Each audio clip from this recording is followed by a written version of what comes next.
Chapter 22 स्वयं के होने का बोध।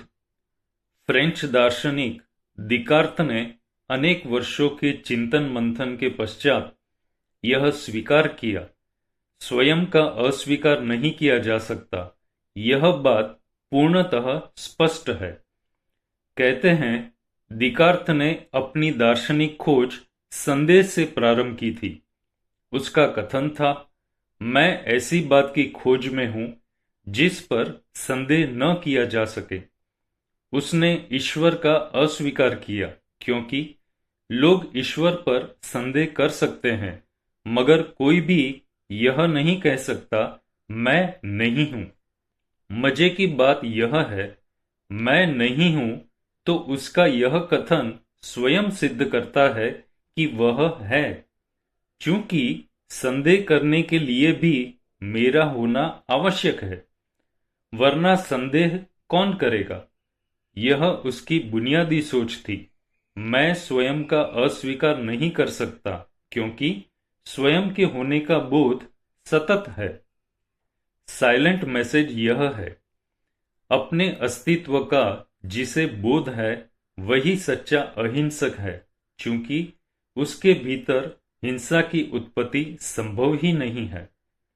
अहिंसा का आधार अस्तित्व है, जो एक सार्वभौमिक सच्चाई है। जो है उसका अस्तित्व है, और जिसका अस्तित्व है वह है। इसलिए याद रखना, उसका होना या नहीं होना आपकी स्वीकृति या अस्वीकृति पर निर्भर नहीं है। अस्तित्व मरता नहीं, मिटता नहीं, वह शाश्वत है। वह कल भी था, आज भी है और कल भी रहेगा। मौलिक बात यह है, अस्तित्व का परिणमन सदा अस्तित्व में ही होता है, इसलिए उसका कभी नास्तित्व नहीं होता। कहना यह है, एक मनुष्य जन्म लेता है, मर जाता है, मगर आत्मा का अस्तित्व सदा बना रहता है।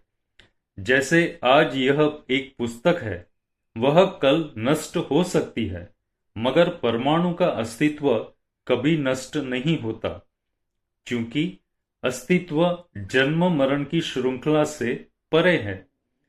ऐसी अस्तित्व की निष्ठा जागे तो अहिंसा धर्म प्रकट होता है। एक बार विचार करो, क्या आप किसी के अस्तित्व को मिटा सकते हो? जो अस्तित्व अनादि है, जन्मता ही नहीं तो मरेगा कैसे? क्या किसी के उत्थान पतन आपके हाथ में है? क्या आपके चाहने या सोचने से किसी का आत्मकल्याण संभव है? स्पष्ट है, आत्मा अमर है, शाश्वत है, उसे कौन मार सकता है? समझने योग्य बात यह है, अस्तित्व चाहे अनादि अनंत है, मगर हमें उसकी अनुभूति नहीं है, क्योंकि हम व्यक्तित्व में उलझे हुए हैं। व्यक्तित्व का अर्थ है अस्तित्व की अभिव्यक्ति, जो आज मानव के रूप में हुई है। संभव है कल पशु के रूप में हो जाए, मगर अस्तित्व सदा एक जैसा बना रहता है। खास बात यह है, सबका अस्तित्व समान है, व्यक्तित्व नहीं।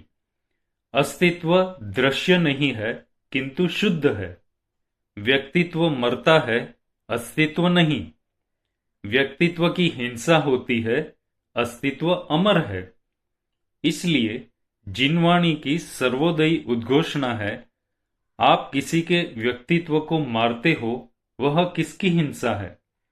वह प्राणों का वध है, इसलिए उसे प्राणातिपात कहते हैं। जैसे अनिष्ट चिंतन करना या किसी का अहित चाहना मन प्राण हिंसा है। वस्तुतः हिंसा ही मृत्यु है, नरक है। एक पल रुको और भावना भावो। हिंसा को हिंसा से नहीं रोका जा सकता।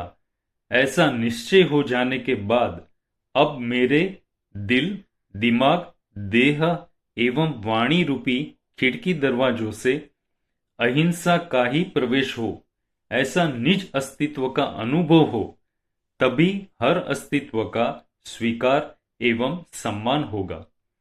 एक बात सुनिश्चित है, अहिंसा का आधार व्यक्तित्व नहीं है, क्योंकि वह स्थायी नहीं है, एक रूप नहीं है। अस्तित्व त्रैकालिक है, शाश्वत है, वह अहिंसा का आधार है। इसलिए जब तक जीव एवं अजीव का सम्यक ज्ञान नहीं होता, तब तक अहिंसा का स्वरूप समझ में नहीं आ सकता। किसी को मत सताओ और मत मारो, यह तो एक स्थूल बात है। उल्लेखनीय तथ्य है, आज के युग में न अस्तित्व की स्वीकृति है, न आदर सम्मान की भावना है। इसी कारण हिंसा का सर्वत्र बोलबाला है। हालांकि अहिंसा के प्रवचन, भाषण, चर्चा, गोष्ठी, सम्मेलन, सेमिनार आदि की सर्वत्र भरपूरता है, फिर भी अहिंसा का मर्म गायब है। इसलिए जब तक अहिंसा का आधार समझ में नहीं आएगा और स्वयं के होने का बोध नहीं होगा, तो अन्य के अस्तित्व का मूल्यांकन नहीं होने से हिंसा पर ब्रेक नहीं लगेगी। जियो और जीने दो। अस्तित्व को अस्ति पक्ष में रखो, अर्थात वह है का स्वीकार हो, तभी अहिंसा का मूल्यांकन होगा और संयम का आगमन होगा।